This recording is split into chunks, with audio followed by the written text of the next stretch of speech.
Okay, so once you have your classes up and running and students have been using Khan Academy, you have a lot of really great resources and options to make recommendations to students and have them work on targeted practice skills. So once you're on your teacher dashboard, you'll see the list of your classes, anything that you've created. Remember with the add option to add an additional class. So I made a dummy class just to show you.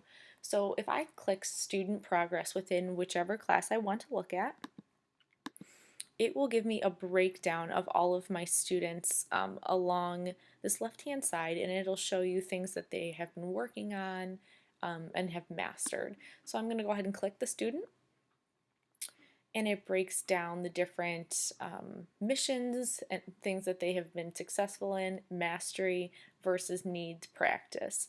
So from here you get a lot of really great data that shows what students really need to work on and what they need to focus on.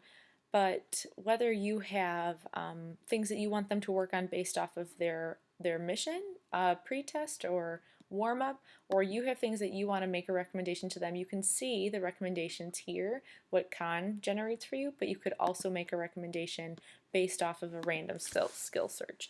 So you can see here that you can have things that are towards progress or needs practice. So based off of the students' responses, things that they absolutely need practice. So you can select those and add them to recommend to a student. You can also search for skills.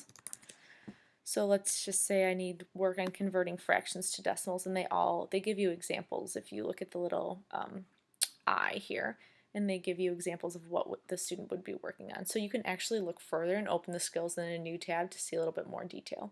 So from here you can select if students need 5 in a row or 10 in a row in order to master that skill. So I'm going to leave them all at 5. But the great part is you can also include a due date. So you can have no due date, tomorrow at 10, or excuse me, or let's say give them a week and it's part of their homework. If you want it done by the class period, let's say class ends at or starts at 11:30, and then you would recommend to the student. So then when they log in, they're going to see these recommendations at the very top of their missions. So they'll be able to work on those in order, and it'll say that it's recommended by you as the teacher, so they'll know which ones to be targeted.